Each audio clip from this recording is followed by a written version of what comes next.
leave the mystery at that. You guys should be very excited about what's coming up in the future. Yeah, yeah, absolutely. Because the future is very bright for cryptocurrency, and that's what we're going to cover off on some of that in our news today. But look, let's start off with, because we are in the altcoin space, or most of our community is. Things are looking pretty good for Ethereum. Like I said, we've used the moon's gravitational pull to slingshot us to Mars, and that's still in play. And we've got Saturn up there. But I'll leave the real TA for Harry when he goes live a little bit later.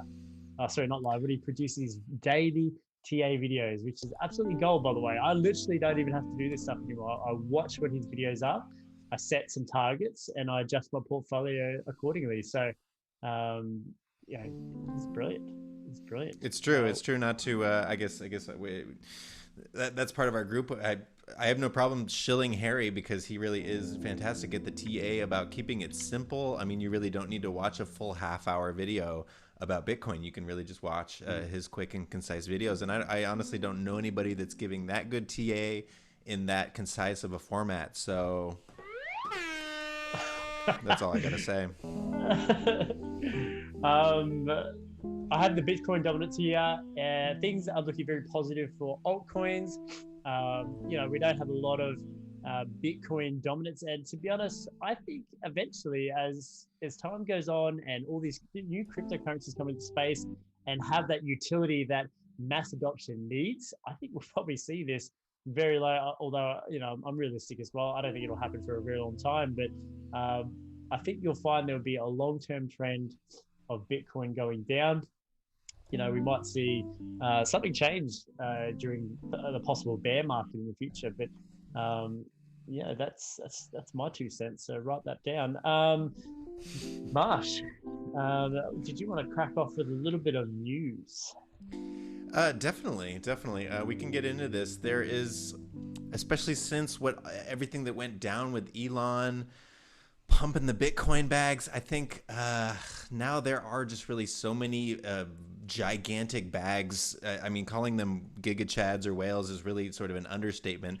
There is insane money flowing into Bitcoin in serious ways, and I think that's just going to increase both the FUD and the exciting news that's coming out around it, because with all of these giant bags, people are looking to pump said bags, and they can do that on going up and going down as well. So I expect sort of very scary and very exciting things to be being reported on, especially for Bitcoin in general. So if you don't know, Miss Janet Yellen used to be at the Fed and everything, and now she's getting involved in the Biden administration. And here's some sort of expert but very old style FUD from her, right? Crypto use in terrorism, a growing problem, Yellen says. Because they are seeing all of the money being made here. I think there really is a sort of a narrative that's getting built with Wall Street bets, going into Dogecoin, going into Elon, right? These stories sort of stack on top of each other. And there really is often with these stories, I'm afraid to say it, the Hegelian dialectic, the problem, the reaction, so the solution. And so we're seeing sort of the problem laid out right now, that people should not be making sick gains, making 100, 200, 300, 400, 500% gains. That is dangerous and not good. And that's taking money away from the hedge funds. So we need to stop and shut all of that down. And obviously regulate it a lot more, at least in America, which honestly already has an insane amount of financial regulation, keeping Americans out of all sorts of pre-sales, leverage buys, all sorts of things. It's already extremely regulated, the U.S. financial market. But I see with something like this, the call for further regulation and sort of controls on what's going on with Bitcoin in general. And I just want to play this off this other article that we're seeing here from CoinDesk. MasterCard will let merchants accept payments in crypto this year. MasterCard is going hard on crypto. And if you read through the article, it is very interesting. They're not talking about what so many other sort of smaller projects have done, where you can buy a Visa, you put your crypto on that sort of prepaid Visa. It's not really an account per se. What MasterCard is talking about is actually doing these transactions on chain, but sort of the MasterCard chain. that you would be able to natively buy and purchase Bitcoin, an actual Bitcoin, not some sort of prepaid fiat fake version. MasterCard is going hard on the crypto. And so this is obviously insanely bullish. This is going to set stuff up from everything from being able to get paid from your job in crypto to being able to purchase just, that random Coke you're getting at the 7-Eleven or whatever you want to buy, basically. That's a very good point there, man. Because one of the prime points that you see all these fudders come up with is you can't buy chips with your Bitcoin. You can't buy your everyday expenses. But here we are, mastercard. They're going to make it. I'm not saying all merchants will accept it. However, we're that one step closer and say, hey, do you accept cryptocurrency? My card does, my bank does, or whatever, or whoever you sort of use, and the merchant just will go yes or no. And I think we're seeing there seems to be a trend where there's a growing amount of organizations or people or particularly the private sector becoming more susceptible, more accepting of these cryptocurrencies. And what better way to do it than have it on your payment process that you already use. Totally. I'm curious what you think, Gooding, because this really is sort of this give and take catch-22 about crypto in general. I just want to read this real quick from CoinDesk. They're talking about getting it out to having merchants being able to spend it and everything. But just reading right here, that's hardly a safe bet given that buy and hold mantra pervading the world's largest cryptocurrency. Source pointed out most Bitcoin buyers primarily treat their coins as investment vehicles, not payment tools. And the source underscored there's no guarantee MasterCard's crypto settlement initiative will support Bitcoin. So they may, in fact, be choosing some other maybe a stable coin or some other sort of thing. But I tend to agree with that a little bit, Gooding. I want to hold on to my Bitcoin because it is mooning hardcore AF. I feel like I don't want to spend it on chips and stuff like that. Yeah, it's funny you say that, Ben, because there's different, there's a lot of arguments for and against. One of them is, the justification to the value of Bitcoin, because there's so many people out there like yourself that doesn't want to spend Bitcoin or even their cryptocurrencies on anything, and that itself gives it value. Whereas we have our paper money that we get from our jobs, and our care for it. It's like I don't give a hoot what I do with that sort of money. But my Bitcoin, nobody touches that, and that is what gives it value. And it's not just me alone. I'm sure everyone within the space can agree on that. But I don't think that news is negative. I think the option should definitely be there for people like you and me, Marsh. But I feel that this will now give the opportunity more to the mass adoption, to new people. All of a sudden they said, it's like me. If I could, let's just say cryptocurrency wasn't out there, and if I was getting paid in yen, for instance, and I could go down to the shops and buy stuff in yen, I probably wouldn't give a hoot. I keep saying that damn word. I'm trying to think of other words other than the potty mouth I've been using lately. So anyway, hoot is not a normal word for me. And but I think justification. Like all of a sudden, it's a whole group of people. Of the masses that keep saying, what's the point of cryptocurrency? I can't spend it. I was like, well, dum, you can now. Try to read what's new. MasterCard has been making it available. How it was going to. I'm pretty sure Visa has some sort of form. We know PayPal's already doing it to some extent. I think PayPal's opening up this month. So obviously you can buy and sell Bitcoin on or crypto and some of the blue chip alts on its platform. But I have a feeling this month they're allowing you to spend it on things. Don't hold me to that. I've got to update myself on that, but I did read that a little while ago. I'm sure it's this month or within the next couple of months. This is just not going to stop. I mean, I got another article pulled up here.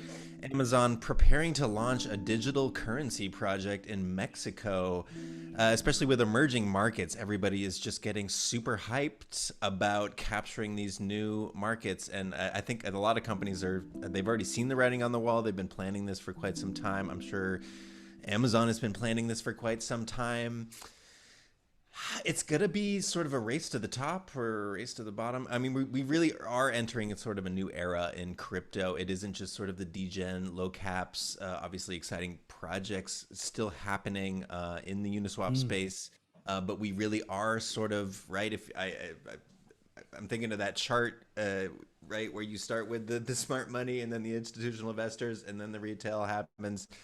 We're really just getting to that institutional portion of this really super cycle. I think we're starting to call it, where it really good. It's already all these major companies, and if that wasn't bullish enough, I don't really honestly know what is. But it's not just going to all be about Bitcoin. I see this going into this next phase where companies, right? We've already seen Facebook give an attempt. They're rebranding, going to attempt again.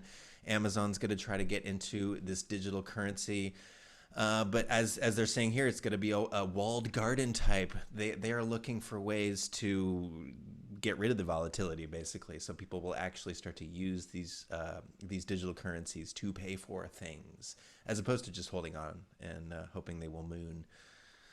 Yeah, it's very good point there. And everyone's hyped about Amazon. We all know that they have, it's worth. I think I was going to say trillions. Is it worth over $1 trillion? I can't remember, but anyway, I'm pretty sure it is. Amazon. Anyway, yeah, I think anyway, Yeah. it's a close to $1 trillion company, I at mean, the very least. culturally, there's going to be dominate. Yeah, but they, obviously this would be a project that's hyped. There's no sort of information at this stage about it. We'll be definitely keeping an eye on it, that's for sure.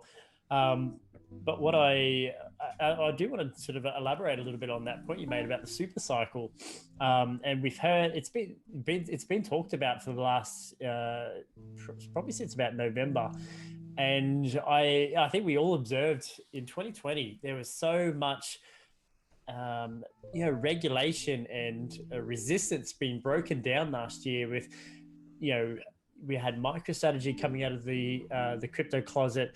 We had regulation breaking down. We have the International Monetary Fund talking about a world currency, and you can look up you can YouTube them. They publicize a lot of their meetings, but you've got to ask yourself, I can't see any more doubters. There's no more arguments against cryptocurrency in general. You could argue about the positives and the negatives of the Bitcoin and its network, right? It's definitely a proof of concept and referred to sometimes as a digital gold, but what they've got to understand is there's so much more out there, and they need to get these naysayers need to get their heads around this stuff, because that the walls to that are holding back mass adoption, they're still breaking, and there's not much of a wall left.